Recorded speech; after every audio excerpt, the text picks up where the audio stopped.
So here we have the new limited run ABT RS3-R.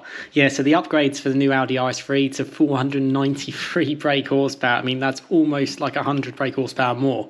Yeah, check out some of these pictures. This car looks basically to the max. If you haven't heard of ABT, it's pretty much as kind of premium tuning as you're going to get. And they do a lot of stuff with Audi. I actually saw the RS6R when I was at the Goodwood Festival Speed. It was in the BOTB stand, and that looked really cool. But they are actually now doing it for the RS3. As you can see, you can get obviously a few different aesthetic sort of charms. Normal RS3s just have the sort of like the single pipes on each side. This has now got the quad tail pipes. It's got bigger 20-inch wheels. It's obviously got the uprated power, more sort of carbon, lower stance. It's got a front splitter.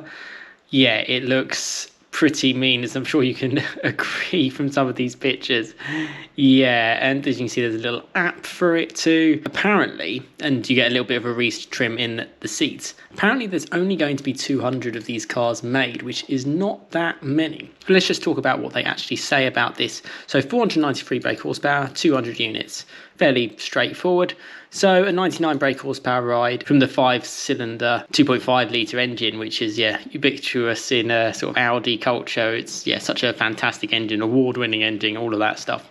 Torque's gone up by 73 pounds-foot as well, so 442, and 0-63.3 as if it needed to be any quicker.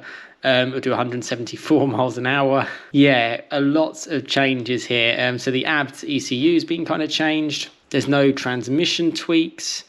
The 7-speed dual clutch might have some sort of upgrades to kind of help the car, as they kind of state there. ABT has sort of fiddled around with the suspension, which obviously makes a big difference in sort of like the handling. 20 to 40 millimeter adjustment in ride height sounds about right, and it certainly gives it that squat down stance.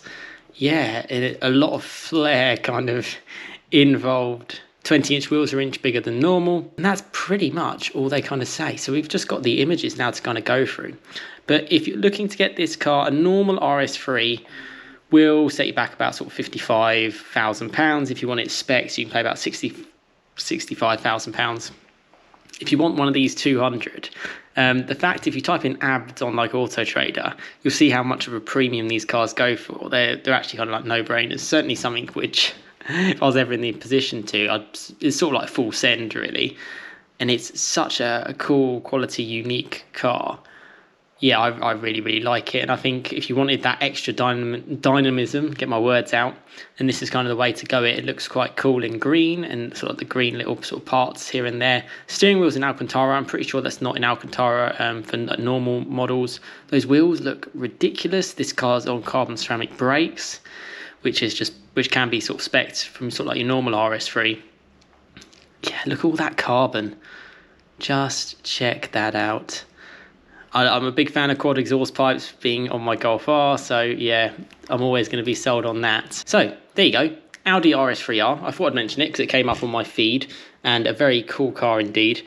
Let me know what you think of the styling. Let me know if it's something that you would genuinely consider going for. A lot of RS3s are going for a premium. I suppose if you wanted an even more of a premium, because I'll just be blunt, you'll get your money back whatever they'll charge for this. I mean, if it's 10, 20, 30,000 pounds for this, you would see that back in your resale. I believe at this time where the market is a little bit, all over the place, it's hard enough to get a standard RS3, let alone a 1 of 200 RS3-R by ABT.